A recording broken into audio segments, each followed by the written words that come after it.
Today is November 15th, 2022. My name is Joe Todd. This is an interview with Herbert Ropp in Bartlesville, Oklahoma. Sir, where were you born? I was born exactly 5 miles straight north of here, mile and a half east of the old Dewey Portland cement plant. Right there on the west side of Coon Creek and the south side of that county road there. Okay. When's your birthday? My birthday, I was born 6th of October of 1939. 1939. Who is your father? Walter Ropp Jr. And your mother? Anna Pauline Peters. She was from Warren. Dad was from Dewey. Did you go through school in Dewey? No. I went the first 6 years at Copan. We lived exactly 1 mile south of the Copan Dam on the old Johnny Young lease. And I went first 6 years at Copan. I came down with hepatitis, supposedly. I went three quarters of a year at Dewey, Oklahoma, and then we moved to Blackwell. Dad got on at the smelters of Blackwell, and we moved to Blackwell, which after 4 months we moved to out by Narden, and we lived there. I completed the 1 grade at Blackwell Junior High School, and then we moved from Narden to Deer Creek in 1953. And so I started the 9th grade at Deer Creek High School, and I graduated from Deer Creek. I was 17 years old. What year? In 1957. I had talked to my dad. I wanted to play ball, college ball. I did not get any offers. I don't know why. God sometimes has a plan different than what you want. And I had talked to my dad. I went and talked to the people at OSU. Didn't have no luck. They didn't return my call after I'd went down and visited with them. So in talking to my dad, he said, well, why don't you consider going into the military? Because did you play ball in high school? Dad did not. No, did you?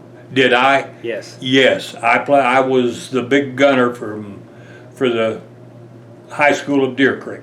Have a good team? My sophomore year, we had a 10 no loss, 1 tie record. My senior year, I don't recall. I think it was more like a 5-5 record, something like that. We only had 19 men out for football, and a lot of the other places around there, like Medford, had 58. Yeah. But anyway, in conversing with my father, he said, because of the fact I was only 17, and back then you couldn't go to work in the state of Oklahoma until you was 18. Yes. You had to be 18 years old, other than farm work. Yes. And what kind of work did your father do? My dad was a pumper on the Johnny Young lease up here south of the Copan Dam. At the same time, he worked on the old Spud drilling rig, sharpening bits, and then he got on at the Blackwell smelters, and he was also working at the foundry in Blackwell. Who was your favorite teacher? My favorite teacher was actually my football coach and my English teacher. I had two. My football coach was Richard Castle. He was a Marine that had completed his service. He was only 25 years old when he coached me. And we were his first coaching job and teaching job. In Blackwell? No, at Deer Creek. Deer Creek, okay. At Deer Creek. He graduated from, I believe, from Phillips University in Enid.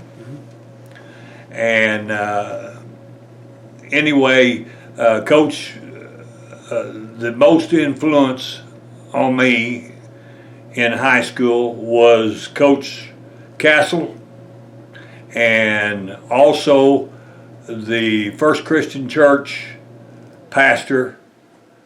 I'm having a senior moment. Copperthwaite. What's the name? Copperthwaite. Copperthwaite. They influenced me tremendously. And my English teacher, Mrs. Smith, was kind to me. In fact, she told me if I'd apply, that I could have done anything in the world I wanted to, if I'd only apply myself. I never would do any. I was always working. I was the oldest of 6 kids. I started plowing when I was 13 years of age. I'd plow all day long and then go to the alfalfa field and buck hay until the alfalfa got too wet to put up, which was usually around 12:30, 1 o'clock, and then go in and we had running water to the house, but not in the house. So I'd have to take a shower by a water hose. And if you've ever taken a shower at 15 minutes to 1 outside, you'd know what I was talking about. It was cold, but you had to do it because of all the dust and the alfalfa on you. You couldn't lay in bed. And then Mama would get me up. Dad went to work at 6, a little after 6 in the morning. Mama woke me up at 6:20. I had my breakfast ready, and at 20 minutes till I'm not 6:20, at 5:20, Mama would wake me up. And at 5:40, I'd be finished eating breakfast, and the farmer would pick me up, and at 6 o'clock, I would be on the tractor. And I was plowing for the Tullys, the 3 Tully brothers worked together. And like I said, then I'd buck hay afterwards. But anyway, back to the original story. Dad said that if I did go to college, that probably within a year and a half, they would be drafting me. And he said if you would go to a military branch 4 years, he said you could go. That as good a ball player as you was, the scholarships would probably be still good, and you could come back and go on the GI Bill and not owe anybody. So I went into the Air Force. When you joined? I enlisted in June of '57. I departed, took my physical on the 9th of July, and on the 10th of July, I was inducted into the United States Air Force and went straight to San Antonio, Texas at Lackland Air Force Base. For basic? For basic training. Tell me about basic. My basic didn't turn out too good. I like 4 days of graduating. Now, basic to me, like I said, I was an athlete, so basic to me was easy, truly easy. But 3 days before we were to graduate, we'd already had our big hike and all that, full pack, and somebody in my squadron messed up. And out behind our barracks, at 30 yards apart, was 4 trees, 4 cedar trees. They were in a square. And there was 4 of us at a time. We had to carry a wooden gun. We had to march from one cedar tree, do an about face, of course, all the fancy work with the gun. You had to do it all. Then shoulder the gun, do an about face, or you did about face, then shouldered the gun, and then marched back down to that other tree. Stop, do all of the work with the gun, do an about face, shoulder the gun, and march back. Well, we had to do that for 6 hours each. And unbeknown to me at that time, I had an allergy, a high allergy, and I still have it to this day. I've been taking allergy shots since the early 1990s. And cedar is my worst allergy, cedar and cat. So the next morning, I had to do that marching out there from 6 o'clock till midnight. What happened? Why'd you have to do that? Somebody in the squadron had lied about something. We all didn't know exactly. Something about he broke into a Foot Locker or something like this or something. We don't know. We were back then, if one man in the squad screwed up, the whole squad paid for it. And that's what happened. Well, like I said, I was highly allergic. And by noon the next day, I was in the hospital with double pneumonia. Now this is in August. And if you've ever had pneumonia in the summertime, you know what I'm talking about. I spent 10 days in the hospital. And if you go and look at my records, it does not show that on my medical records. And when I got out of there, because I had not graduated, I had to take my basic all over again. Well, the first time I took basic, I was with men from Kansas, Oklahoma, and Texas. And the second basic, I was with men from New Jersey, New York, and when we come in from the 5 mile or the 10 mile hike, I had one on each shoulder in their full bag along with all of mine, because you didn't leave a man behind. And I was carrying 2 men. But like I said, I was an athlete. It was easy for me. And so on completing the second basic training, I was to go to, I believe, South Carolina. It's been so many years ago, I cannot remember.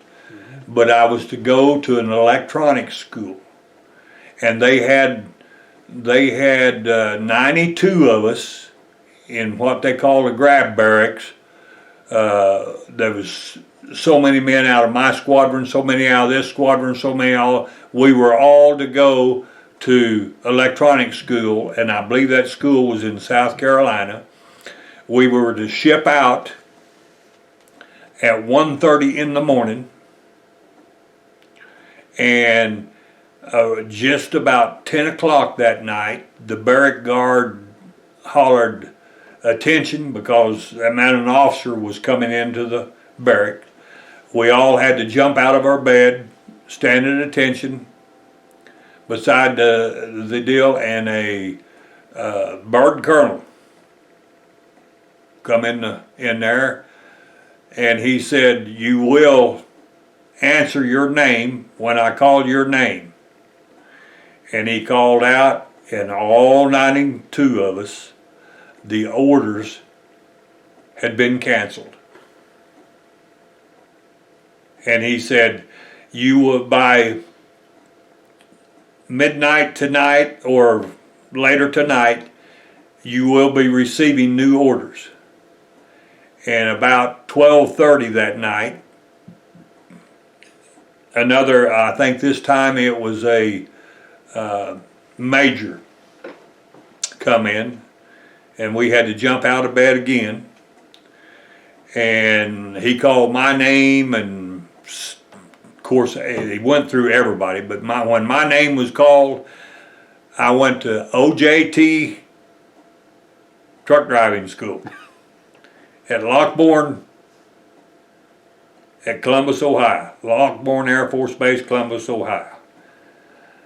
So I went, of course, I was too young to be a what you would call a truck driver, but I wasn't too young to be a vehicle operator. And so after I think 4 weeks or 5 weeks of a Pacific type training there, I started driving radio taxi. Oh. A taxi with radios. Okay. In other words, they dispatched us through a radio. And then I'm not sure the correct name, Joe, but that was in '57 when I got there. In '58,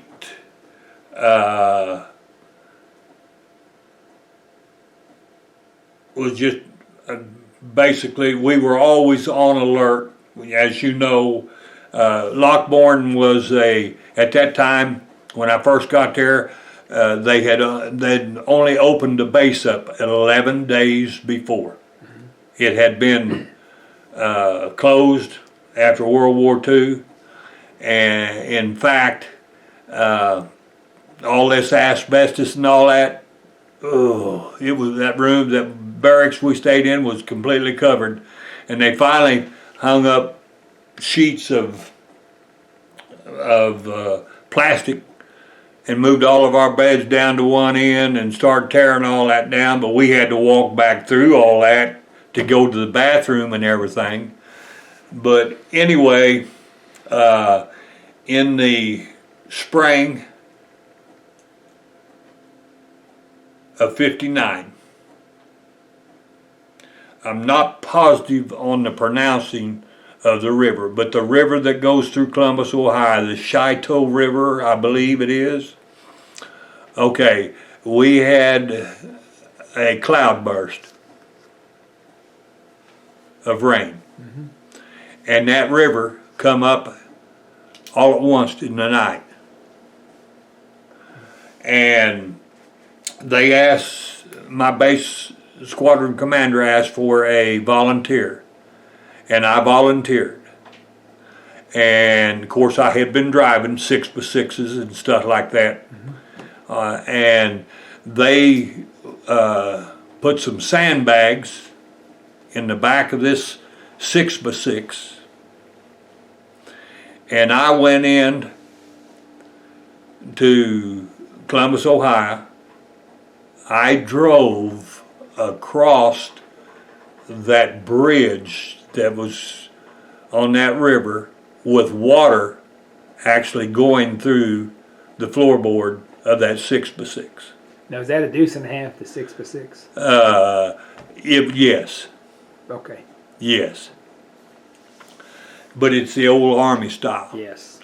And now there was no danger of the water washing me off, because it had you had sidewalks on each side which come up so high, and then there was rails.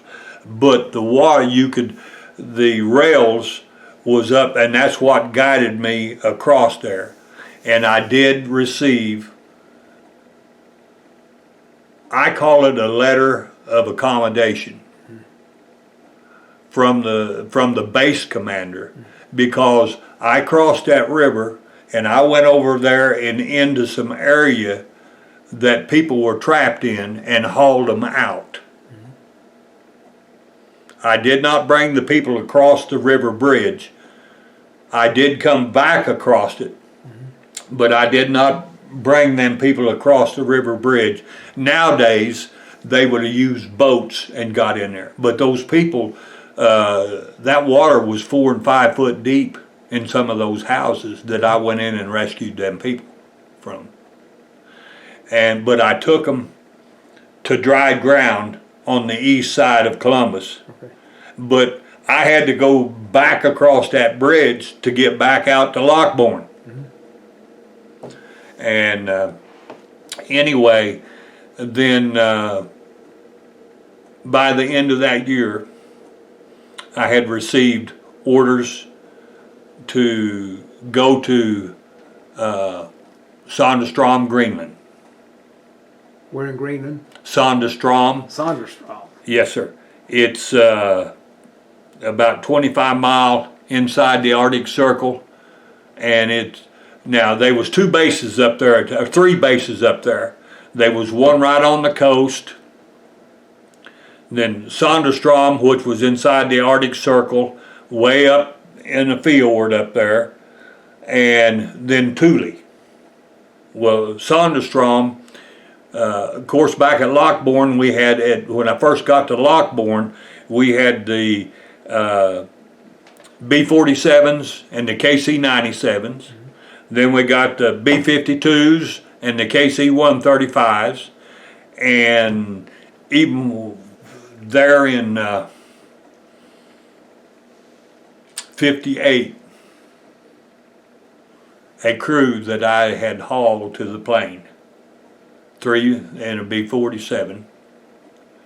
They were having problems with the tires, and so there was a period of time in there that when they shot touch and goes, that they did not actually touch down. Yes.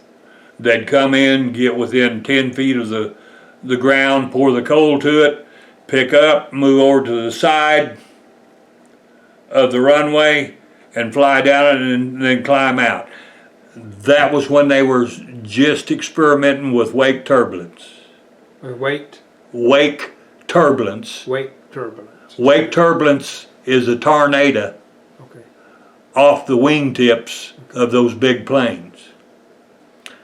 And they had been doing that, and this B-47 had this crew that I'd hauled in, and I was parked out there on the tarmac. To get to the B-4, to understand Lockbourne, you had 2 active north and south runways, and they were a half mile or 3/4 of a mile apart, half mile I'd say. And in between them, the active runways, they were big, wide, what we call tarmac. And that's where they parked the B-47s and the KC-97s. And so to get there, we did not have a radio that we could communicate with the tower, but we would have to go out, pull, and turn around towards the tower and flash our lights. And then the tower would give you a red or a green light. If they give you a red light, you had to sit there like where you was until they give you a green light. Once they give you a green light, then you could cross the active runway. Okay, once we got over on the tarmac and we dropped the crew off, we could not leave the tarmac until that plane took off. Because if they had any type problems, we would have to go back and pick them up, and there was no way for us to talk to the crew in that aircraft. They couldn't call us. So we had to wait. And to do that, they had an area marked off next to the active runway and facing the tower, and we would pull back into that tower, into that parking lot and face that tower. And then whenever we wanted to go or move or something like that, we would flash our lights, and then the tower would clear us to cross the runway. We could talk to our dispatcher by radio, but we couldn't talk directly to the tower. And anyway, after that, I was within 100 yards of where that B-47 went down, and I could still, to this day, hear those men screaming. Why'd it go down?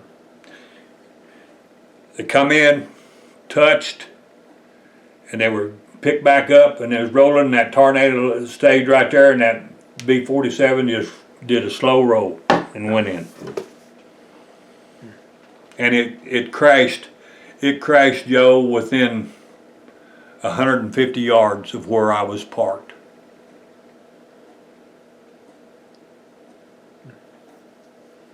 Within 150 yards of where I was parked. It didn't hit the runway. It was right beside the runway. But like I said, and I haven't told this, my wife doesn't even know it. But there is times that bugs me. Oh yeah. Yeah. I've never sought treatment. I've got a good Lord. He takes care of it.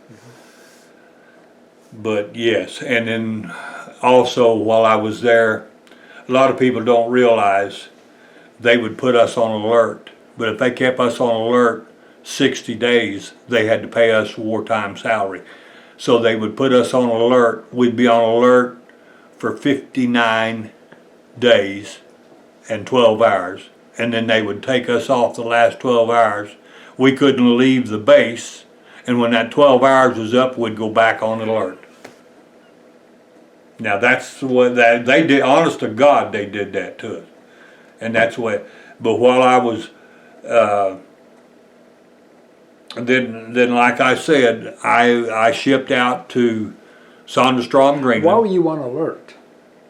We were bombing the hell out of Thailand and Vietnam and all that in 58, 50, 59. Them B-47s, we knew they were going a long ways, because each one of the pilots, of course, us hauling them out there, we'd have to go by and pick up and each one of them was taking 12 box lunches with them. So we were bombing Southeast Asia. We were bombing Thailand, Vietnam, and all them in 50s. Who were we bombing? Huh? Who were we bombing over there? Thailand. I mean, who were the bad guys over there? Yeah, it was North Vietnam and whatever. But we were bombing the hell out of them. And now I don't know what they do now. I don't know. I haven't been on an Air Force base for many. But I'm going to tell you something.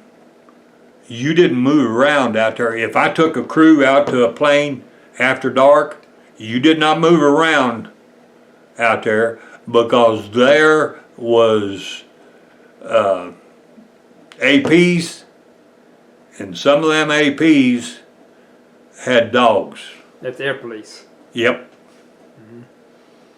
And some of them had dogs, and that's the only time. I've never been afraid of a dog. I still am not afraid of a dog, but there was one dog that I couldn't bluff, and I didn't even know he was there until I was sitting there watching the tower, and all I felt, my window, it was summertime and the window was down, and I had my arm through here, and the first thing I felt was a hot breath on my arm, and it was a dog. And that AP told me, he said, don't move or that dog will eat you up, and I never moved. But I caught that AP downtown later, and he didn't move. That's all I'm going to say. Yeah. But yeah, you didn't. I mean, I don't know how the security is on them bases now and all. I haven't been back on them, but they were secure. So you went to Sonderstrom. Went to Sonderstrom. The reason in Sonderstrom, we were building what is known as the dew line. There's 4 radar sites up there, and we built them. I was on a C-130 that went to the very northern site. We landed. They always left one pilot in the aircraft because you never knew when a phase. I mean, now they've got the technology and all. They could tell when a storm was coming and all that. Back then they didn't have it. Okay? And one time we flew into that north base. There was a phase, what they call a phase 3, hit us.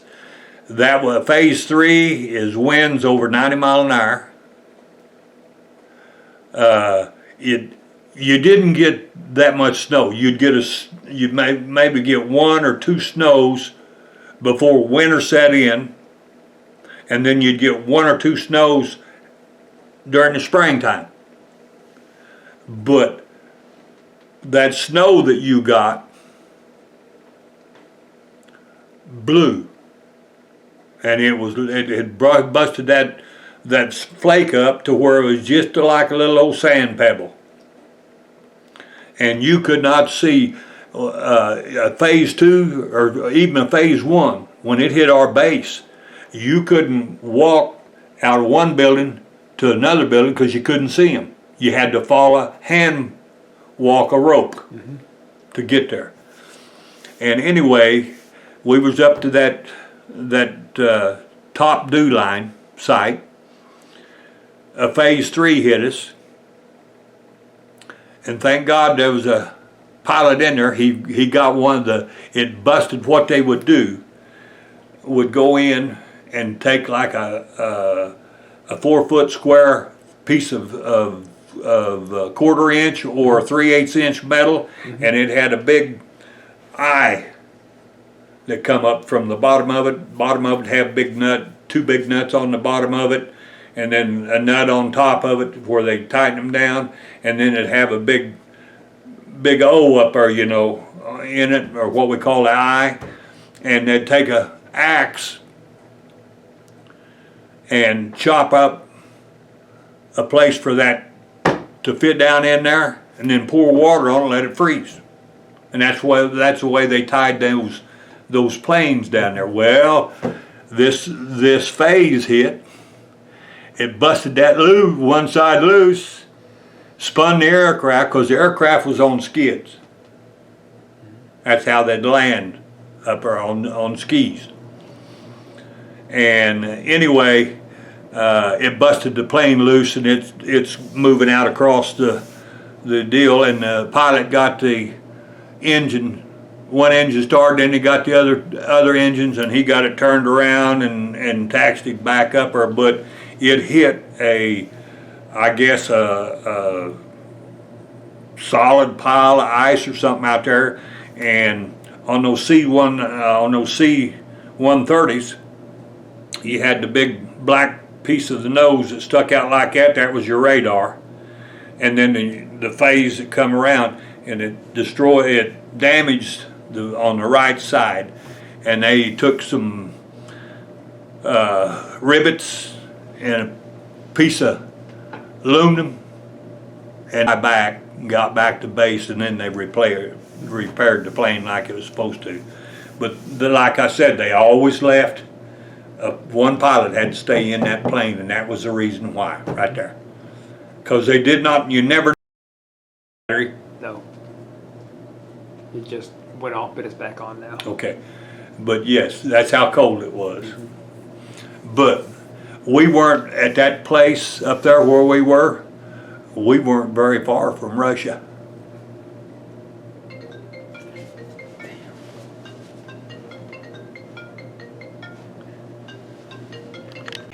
Oh, I forgot to tell you, the day I shipped out to go to Greenland, in the train station at Trenton, New Jersey, that was the day that Elvis come home. Elvis come right, he got within 10 feet of me. Elvis Presley saluted me, and I saluted him back. He was in uniform, and I was in uniform. You had to travel in uniform back that day. And I didn't know that much about who he was and all that. And the minute he walked outside the door, there was bukus of women screaming. But I seen him in Las Vegas. And I said, I'm the airman that you saluted at the train station while he was on stage, because we were sitting right there next to the stage. Yeah. And he saluted me again, and I saluted him before he performed. Yeah. He remembered me. But that was probably a highlight. I didn't know it a highlight. Yeah. You know. But yes, it was the day that he come back. That's Yeah. the day I shipped out. And in Greenland, that's where I had a tragic accident.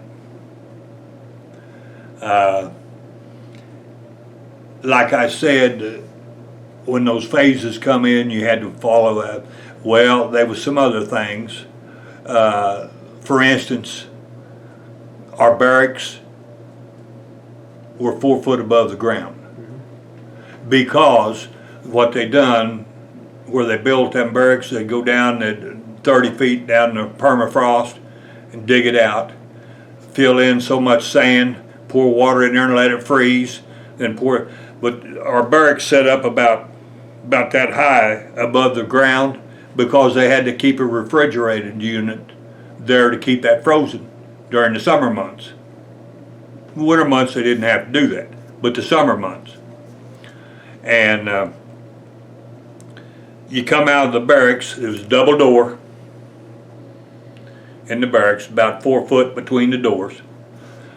And you come out, and instead of trying to walk down them icy steps, most of us would slide, down that deal.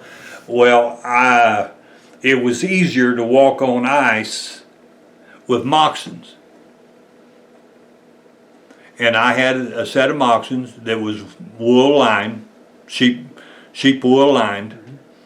And unbeknown to me, when I come out between them two double doors, I wasn't paying attention, and somebody had come in and stomped their feet, and they had put a whole bunch of ice and stuff in there, and it had melted. And so I stepped in that water with my moccasin. Well, when I walked out on there and I went to slide down that hill, that moccasin froze.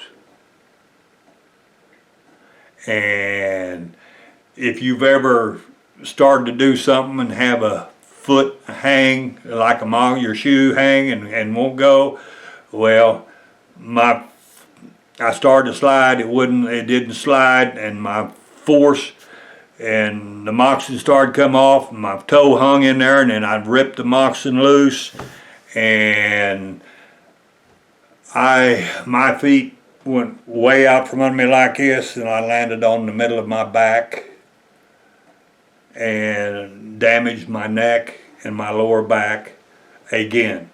I'd had a minor accident, tractor and trailer accident up there. It got my lower back kind of hurt. Well, this really hurt me. Mm-hmm. And I spent the better part of 20 some days in the hospital, because back in that day, they didn't know that much. Now this is in '59, mm-hmm. And as you can see on my WD, I liked maybe 12 hours putting 12 months up there. But anyway, I come back. They had put me in traction and all this, and I come back to Selfridge Air Force Base at Mount Clemens, Michigan. And I went to take a bird colonel from Selfridge Air Force Base down to Detroit's International Airport, which was about a 70-mile drive from the base, because the airport is out north, a little bit west of Detroit at that time. I think it still is. And I got to into Mount Clemens, and my leg would not work. I couldn't put the brakes and stuff on. And the colonel that I was driving was sitting up in front with me, and he said, "Airman, what is the matter?" I said, "Sir, I don't know, but I'm having problems. My leg will not work." And before the surgery, it was my right leg that was affected. After the surgery, it was my left one. And I don't know who this colonel was. He was from the Pentagon. I know that much. And he said, "Airman, may I drive your car?" And I said, "You're going to have to, because I cannot." And he turned around and he drove me back. He asked the guard at the base where the hospital was. The guard told him how to get there. And that colonel, I don't know, like I said, I don't know who he was, but he went to the emergency room, and he was in there about a little over 3 minutes, and I mean, everybody went to skirving. They come out, they loaded me on a gurney, wheeled it in there, and 2 days later they were air vacuuming me to Wright-Patterson Air Force Base in Dayton, Ohio. I laid in the hospital there for 20 some days. They'd put me in traction, take me out of traction, put me back in traction, and this whole bit. And as long as you bent my knee, you could pick my leg up. But if you kept my knee straight, I couldn't pick my leg up more than about 4 or 5 inches at the most. And one Thursday, every Thursday, they had what they call a doctor's conference. It'd be an orthopedic surgeon, a neurosurgeon, a regular doctor, and 2 or 3 other people that make a rounds. Mm-hmm. And this one Pacific day, after I'd been there, Joe, probably better part of 2.5 months, and they hadn't done anything for me other than put me in traction, kept me doped up, and a whole bit like this. And anyway, these doctors, they all come over to the left side of my bed. Well, that one of these interns had slipped in on the right side of my bed. And they were talking to me, keeping me focused on them. And this intern had slipped his hand in under my right ankle, and he laid his left hand on top of my knee, and he popped that leg up, and when he did, I screamed, I puked, and I knocked him completely over that next bed. And I went to grabbing stuff and throwing them at them doctors and stuff like that, and cussing them and telling them to get the hell away from me, don't touch me, and all that. And that little old second lieutenant nurse, she come in there and she hit me with 50-50 Demerol, one in each hip. And within 3 minutes, the pain subsided. And in about 15 minutes, that orthopedic surgeon come back, and when he come in there, I grabbed my water pitcher. They had filled it back up, and I threw that son of a bucket at him, told him to get the hell out of there, and he said, "Now, Airman," he said, "I need to talk to you." And I said, not if you're going to hurt me anymore. And he said, "I'm sorry about that." He said, "We want to run a myelogram on you, and we're going to do it next Thursday." And I said, "Well, it's about time you done something." And they got me in there to do that myelogram. They took the fluid out, the spinal fluid out of my... What's a myelogram? Pardon me? Myelogram? A myelogram. That's what they did back there then. Okay. They didn't have the technique that they had today. A myelogram, they take part of your spinal fluid out, inject a iodine-based dye in there, and apparently they had went in about the L1, L2 and taking that out. And they injected that dye in there, and it went down just about that far, and I mean just like that. And he said, well, there it is. And they scheduled me. They had to wait 10 days before they could operate on me because of the dye and stuff in there. And they tried to get all that dye out. They didn't, never, it took me years before my body absorbed that dye. And anyway, make a long story short, after they operated on the L4, L5, S1. That's a vertebra? Yes, the lower back. He come in and apologized and told me that I was very fortunate that they had not paralyzed me, because I had a disc that was in on the spinal cord. And anyway, they operated on me August the 23rd of 1960 at Wright-Patterson Air Force Base, Dayton, Ohio. And then I got out of the military. Unbeknown to me, when they come around about a week, 10 days ahead of time, there was a captain and a lieutenant come around. They had a bunch of papers about that thick for me to sign, and I didn't read them. I just signed them because we did what they were told. You were told to do. Well, I go down to re-up. When my time was up, you can't re-up. You're basically not fit to be in the Air Force because of the surgery. Well, give me a medical discharge. Oh, we don't have to. You done signed the papers. So until I did not draw any disability until the third, in 1964 to VA hospital in Oklahoma City. It was 3 stories tall. In May of 64, they had to operate on the L4, L5, S1 again. And apparently Arthur had done his job. And then in 1976 at the VA hospital, and by the way, the VA hospital at that time was 5 stories high. Now it's 11 stories high. But in 76, after the surgery, they sent me downstairs to talk to this lady.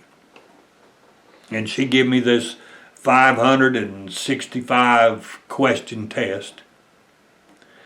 And after she graded it, she scheduled me for an hour-and-a-half conference. And I sat there for about an hour and 15 minutes just talking to her and answered her just as truthfully as I could. And then I said, now, Doc, and she said, Doc, what do you mean, Doc? And I said, well, you'd have to be stupid to know that you wasn't a psychiatrist. I've got a question for you. And she said, well, Mr. Ropp, what is your question? And I said, just how crazy am I? And she said, if you're crazy, I want to be have some of it too. And that lady is the one that filed for my disability, and she got me 60% disability for my lower back, 10% disability for the sciatic nerve. Well, the way the VA grades it, 60%, that's out of there. So 10% of 40 is 4, and it ain't above 5, so that other 10% I never did get paid for until 1997 when I filed for individual unemployability. Mm-hmm. And I think I got it within 60 days. And so since 1997, that was when I was the commander up there when I filed for that. By me being the commander of the DAV, I learned what I had to do and everything, and I filed, and I got the 100%, and I've been drawing 100% they still got me rated at 60%, supposedly. Because the 10%, they don't even look at that anymore. And but I've been drawing that now for over 20 years. What did you do after you got out of the military? What did you do? I tried working in the oil field. I tried doing anything I could. At that time when I got out, I had gotten married. I met a lady in the Air Force, stationed there at Selfridge with me. And I'm not going to discuss her. That's her business. She was a great mother. The lady did not love me. And that's as much as I'm going to say about that. But anyway, I tried everything in the world to earn a living. I couldn't do it. I couldn't work. I'd go out and be digging a ditch or something like that, twist wrong, man, I'd be down. My dad would have to come and get me and take me to the doctor, and he'd give me a shot, and we'd go home. He'd take me home. I'd lay on the floor, lay on a heating pad, and then Dad knew of a chiropractor in Joplin, Missouri. Now we were at Deer Creek at this time, and Daddy would take me from Deer Creek to Joplin, Missouri, and the first time I had used on me what is known as a TENS unit now. Now they got a little bitty pack like it. But this one, Dr. Claude E. Dorge, this chiropractor up there, was a German. And he had one that was made in Germany in 1942. And it looked like one of them old box radios, about that long, about that wide, and about that tall. And on the back side they had some holes where he could plug in plugs, you know. And he would I'd take a 30 to 45 minute treatment with that TENS unit. And that's how I made it. And then, like I said, then in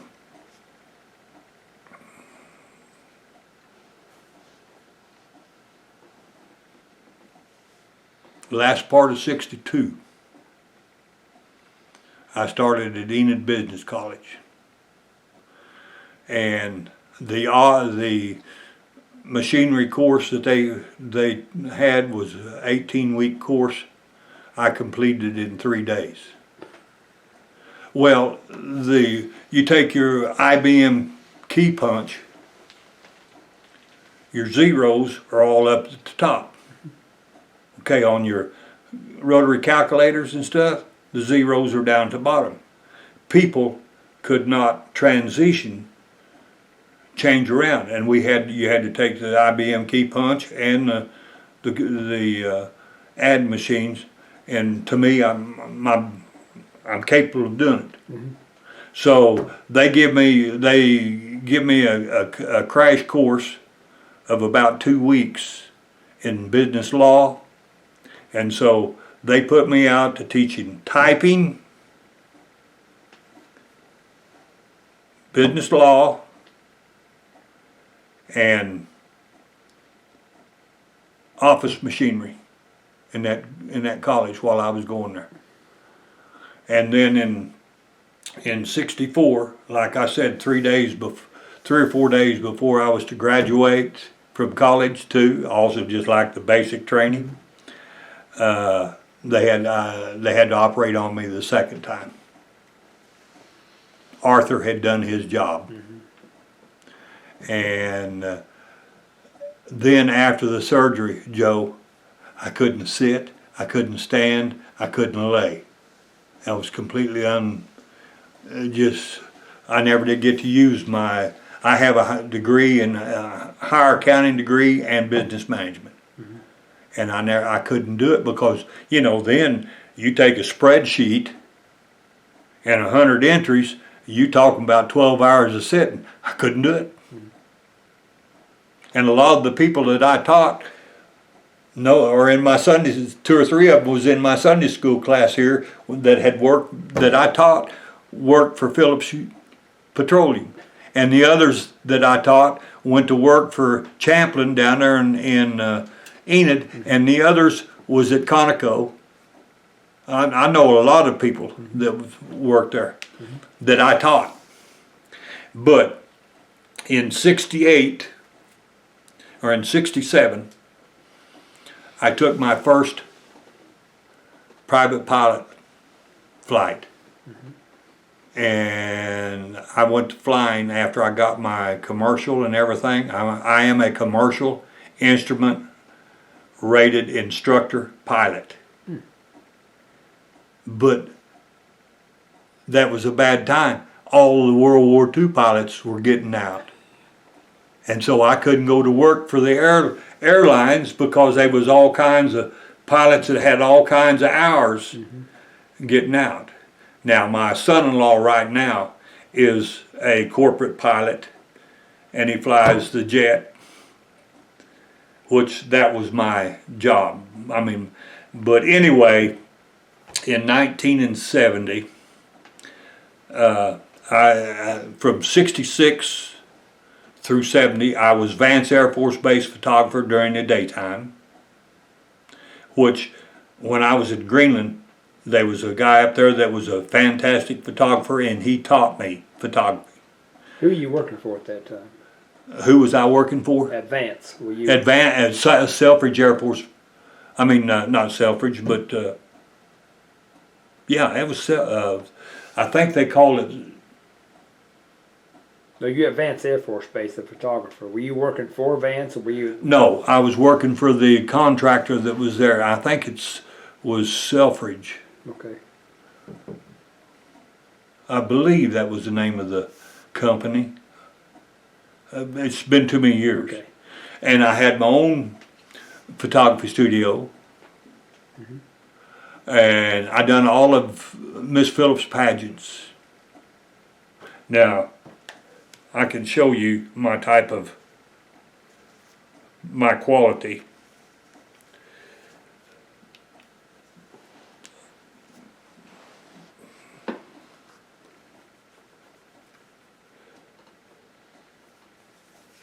This is my daughter, and all three of those pictures are on one negative.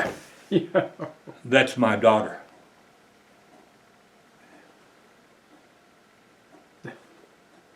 That's the type of photographer I was. I was very good.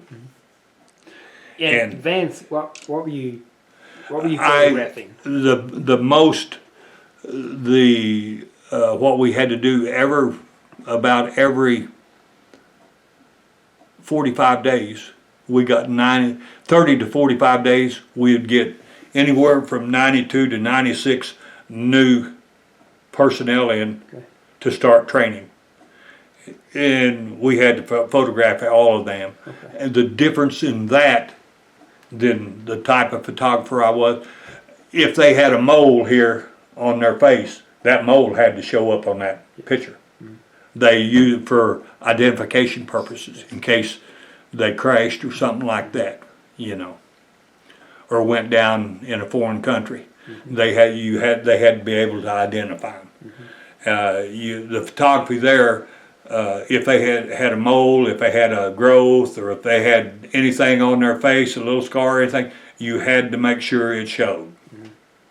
And then also there was a lot of, if you ever went to the OT Autry trade school over there, there was about 60 murals. Well, where's this? The OT? At Enid. OT Autry? OT Autry Tech School. Okay. It's just like the one we have down here. Okay, up above the walls there was murals, and I would say 99% of those murals I took. In other words, it was like the helicopter coming in, fire training, and all of that. That's the type of pictures those were. And I took all of those. The main camera we used back in that day was the old 4x5 speed Crown Graphic. The 4x5? Crown Graphic. Crown Graphic, okay. In fact, I have one of them. I've got a brand new one in my gun safe out here that I kept around, but you don't need them anymore. Digital is completely different than the old photography. Yes. You can that picture that I showed you, you can't take that picture with digital. It won't do it. Yeah. There's no negatives anymore. Well, it makes a negative. I mean, it's a print. Yeah. When you take it.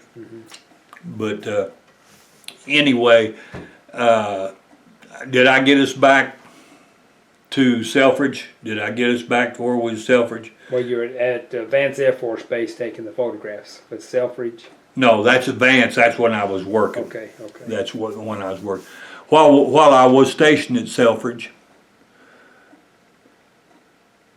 that one couldn't have been the name. I can't remember the company that was Advance, because Selfridge Air Force Base is there at Mount Clemens. But we lost a KC-97. I lost. There was 4 of those guys on that plane that was buddies of mine. There was 11 men on the plane, and we were in an alert, and they was taking off to go refuel the 47s and all, B-47s. They lost the number 3 engine, and the pilot feathered number 4, and it went in. Now, I don't know whether it was, nobody will never know what caused him to feather, but we were standing out there watching it. We were all out in front of the hangar watching them take off, and we seen that go in. Because he was loaded with fuel, wasn't he? He was loaded. 80,000 pounds of JP4. Yeah. Yeah, the biggest we found of any of those guys was under one of the what was left of one of the parachute was a piece of stomach skin about the size of your hand, and that was all was left. But yeah. Anyway, back to when I had the second surgery. Then after the second surgery, about 2:30 in the afternoon, I was watching my children, my 2 young kids. One of them was born in '62, and the other was born in '63. And this was in '64, after the surgery. My body was telling me I needed a pain pill, and I walked in, and when I opened that medicine cabinet up, eye level across that one shelf was 11 bottles of muscle relaxer, pain medication, whatever, and I just sort of told myself, you're a stupid idiot if you take another one of them pills. And I flushed them all down the toilet, and to this day I've had 28 surgeries the minute I come out, except when I had that real bad accident in '89, that industrial accident, and I was tore all up. My whole left side has been rebuilt. Where did this happen? This happened at Ingleside, Texas, down there right north of Corpus Christi. Yeah. And when I come out of the surgery, they had me on a morphine drip, and I stayed on it for 7 days. What happened down there? I was to become J.M. Davidson's general foreman, which I have been a foreman. I quit Vance Air Force Base, oil field, photography and everything, and went out as a Boilermaker. And in 7 months, I made foreman for Webco Tank, and I was working until Walter Brown. Webco stands for Walter E. Brown and Company, and when he sold it the second time, I went out in the power plants. I built refineries, power plants, when you flip a switch over here, I probably built the plant, helped build the plant that makes it. When you fill up with gas, I probably helped build that refinery. When you drink water, there's a lot of places around here, Oklahoma City, Tulsa, Sapulpa, and all that. I built the water tank, water towers, water treatment plant. So what happened to you in the accident? There was 3,000 pounds. We were dropping the awning between two big where they store the aluminum bauxite ore. We were dropping the awning between them two buildings, dropping them about 22-foot lengths, and one of them fell wrong just as I was reaching down to pick up a pickboard, and it slapped that pickboard into me. That pickboard knocked me out about 35 feet and down about 42 feet.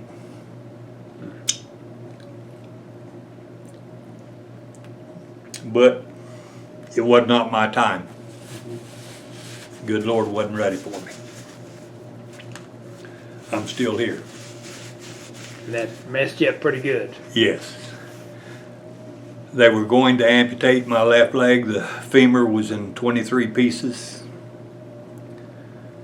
This hand here, I still have a stainless steel screw. There's the head of it, and it goes clear through here. In your right hand. In my right hand. Yeah. And but God's blessed me.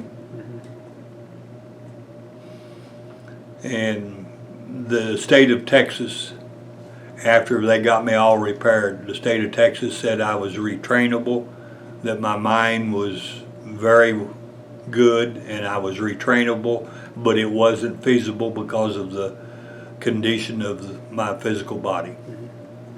And so the state of Texas even hired a lawyer to get me my Social Security disability. Now, when did you move up here to Bartlesville? I moved from Corpus Christi March the 3rd of 1996. Why'd you move up here? Because my wife wanted to come home to where her kids were. And we looked around. We had kids in Neosho, Missouri. We had kids in Pryor, Oklahoma. My mother and dad was still alive at Deer Creek. I've got all kinds of relation here. We looked at ground in Siloam Springs and all, and we bought this place. I paid cash for this place right here. And if I'd have bought this same place over in Siloam Springs, I'd have had to pay twice as much as what I paid for it here. And we've been here ever since. We attend Bartlesville Southern Baptist Church. I can't say that I'm a true Baptist because I believe in the death, burial, and resurrection of Jesus Christ, what he done on the cross, and that's all you have to do, and that is not what the Baptists teach. But I attend the Baptist church because they teach the closest way that I believe, closest to what I believe. Were you in the Security Air Command? I was in, yes, SAC. SAC. Yeah. Yes. What is SAC? You said Security Air Command. I guess that's what it is. Okay. So the bases you at were SAC bases? All SAC bases. Okay. I was in SAC all the time I was there. Okay. There's SAC, MAC, TAC, and I was in SAC. Mm-hmm. Would you join the Air Force again? Yes. Actually, the way I feel in my heart, I'm still a soldier. I'd like to do a word association. I'll give you some words and you give me your reaction. First one is basic training. Fun.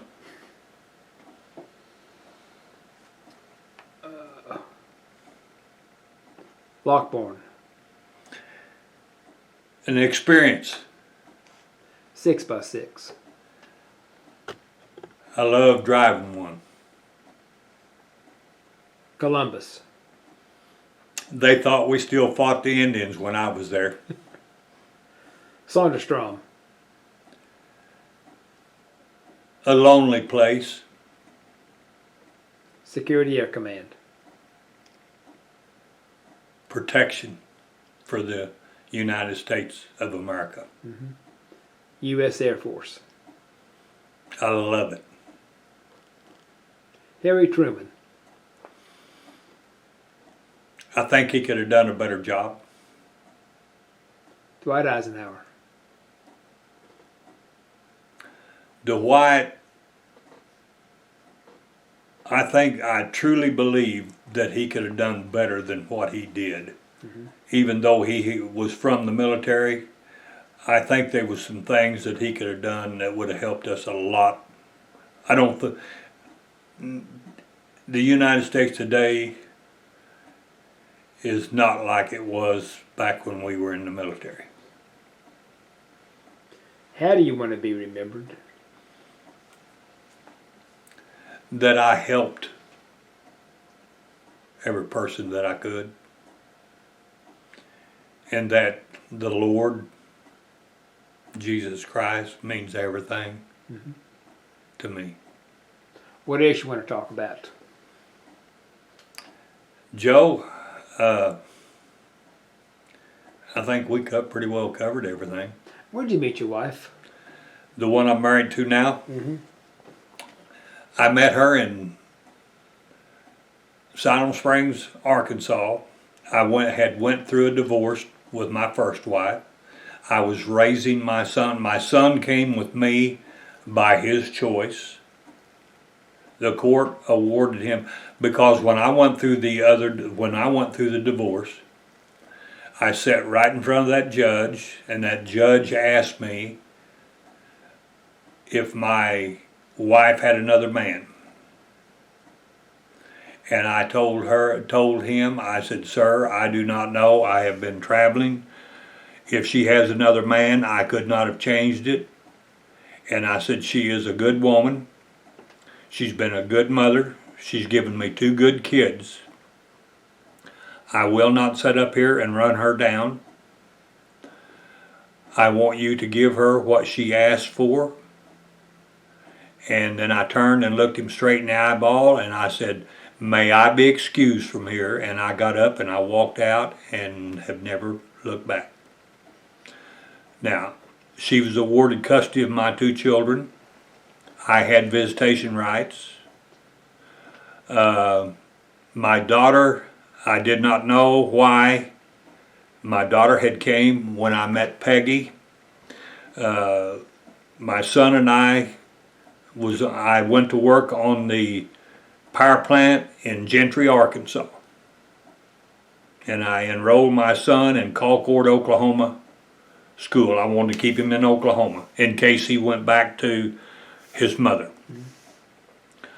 While I was working at that power plant, I bowled in a league there in Silent Springs. I was a close friend to Brian Dunlap. Him and his father owned that bowling alley. And in that league that I was bowling in, my boy was running around with a boy by the name of Ron Hopp. Well, Ronnie's dad bowled in the league that I was in. And Ronnie's mother bowled in the league there, in a woman's league. And lots of times I would be in there bowling, and Sherry Hopp, that's Ronnie's mother, would come in and watch us bowl, and she kept telling me this in '78. She said, "Herb, there is a lady that I want to introduce you to." And at that time, I was not interested in meeting any women. I was working, raising my son, going to church every time the church opened up, and bowling. That's all I done. Well, I had taken my son over to Enid to spend Christmas with his mother. And I was coming back home. At that time I was driving a Lincoln Continental, Mark IV Lincoln Continental. And I happened to look in the back, and there were my boy's 2 pairs of his pants and a pair of shoes, and his Bible was up there. And I was about 3-4 miles this side of Enid, coming back towards Siloam Spring. And I said, whoa, and I turned around and went back, and that boy was outside crying. And I said, why are you out there crying, Steve? And he said, well, Mom and JC are going to get married, and they told me that I just have to lump it. Well, I'm not going to say anything else more on that, but anyway, make a long story short, I come back to Siloam Springs, and I walked in there to see Brian because I was a little down. And Sherry and Ron was down there bowling. And Sherry said, Herb, Peggy ain't got a date for New Year's Eve. And I said, Sherry, just bring that old heifer on. And then that was on before Christmas. That was before Christmas Eve. And then I spent the whole week trying to break the date. And then I went to the date. I met the lady, and I lost the heart right there.